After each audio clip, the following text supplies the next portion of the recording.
Laughter floated from living rooms across America as families gathered together and became immersed in the comical and lovable life of Lucy in the iconic TV show I Love Lucy. This show revolved around the adventures of a frivolous housewife who yearned to go into showbiz and would do whatever it took, no matter how ridiculous, to get a moment in the spotlight.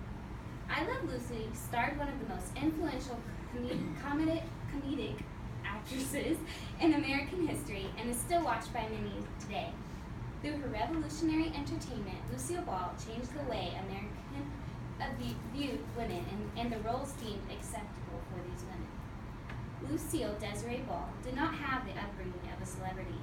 Instead, she endured a challenging childhood. When Ball was only 3 years old, her father died of typhoid fever, while her mother was pregnant with a second child. Ball had been used to affection and attention from two loving parents. However, after her father died and her mother gave birth to a son, Ball was left unattended and lonely. After her mother remarried, Ball moved in with her new step-grandparents. Grandma Peterson insisted Ball spend her time doing chores until they were completed with perfection, and therefore left no time for play. Usually, a child cooped up and given insurmountable amounts of housework would become discouraged and depressed, but not Ball. Instead, she returned to her mother full of life and expressed an interest in putting on plays and shows. This zest for life proved how much Ball could take without getting disheartened. With her mother's help, Ball directed and starred in high school plays and was highly praised for her performances, thus marking the beginning of Ball's career in entertainment.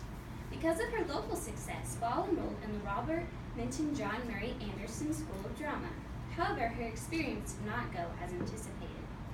Ball was teased, mocked, and told she should spend her money elsewhere. Just like millions of people across the nation, Ball suffered disappointment and ridicule. Ashamed to return home a failure, Ball moved to New York City and auditioned for musicals, but was fired even before the costume fitting. Persevering, she stayed in New York and continued looking for jobs. Most people would have taken the scorn to heart and gone home, but Ball once again proved her strength and tenacity. Ball learned from these hard times and used them to apply her work ethic and ability to endure criticism towards her future career in acting. Ball stayed strong-headed and determined, and by her refusal to give up, led an example for other women following their dreams. Despite Ball's rough start to life, she kept on trudging forward and remained in New York City searching for any available jobs. Hungry and struggling to get by, Ball would have to panhandle for money and even had thoughts of suicide. However, before Ball actually took suicidal action, she was approached and offered a modeling opportunity for Hattie Carnegie. Ball took advantage of this modeling experience and let it influence how she interacted with people of importance and star quality.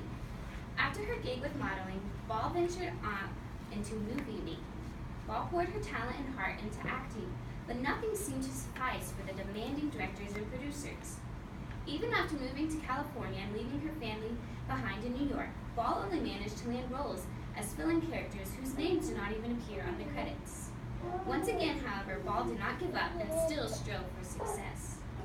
After appearing in over 17 movies, Ball decided to try acting for radio programs. She landed a part in the radio show My Favorite Husband, playing mischievous housewife.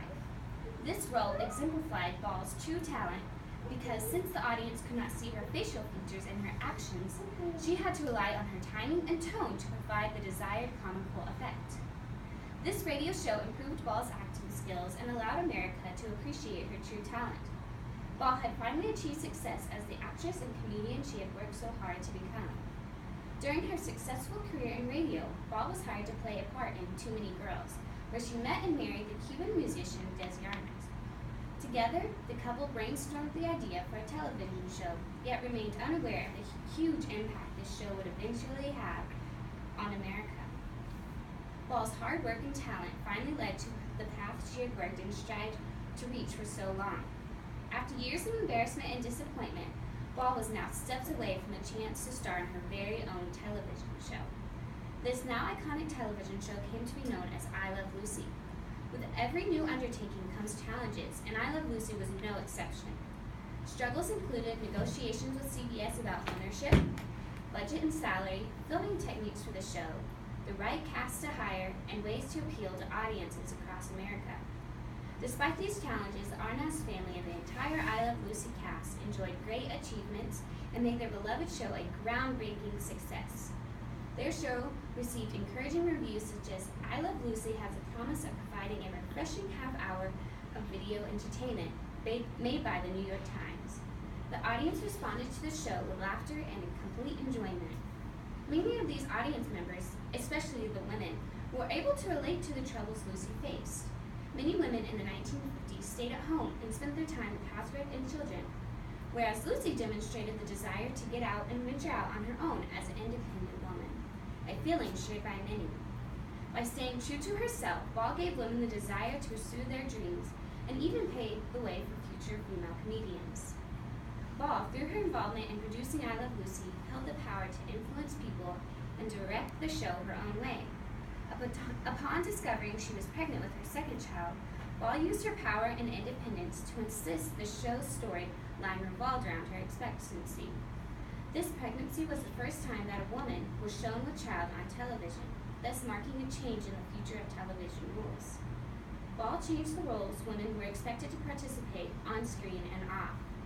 Women in entertainment took on jobs that were usually set aside for men, such as directing, writing, and editing shows.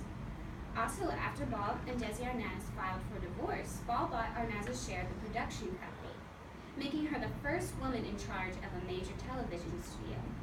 She showed that women could be comical, talented, and assertive, but also feminine and beautiful. She took on responsibilities and powers women had never held before, and helped shape entertainment industries into what they are today. Comedians such as Carol Burnett, Penny Marshall, and Mary Tyler Moore all followed in the footsteps of Lucille Ball. Today, Oprah Winfrey owns her own television network, an opportunity Ball paved the way for by doing it first. Without Lucille Ball, men would still dominate the entertainment industry. Women would still be trapped in their limited comfort zones and stereotypes.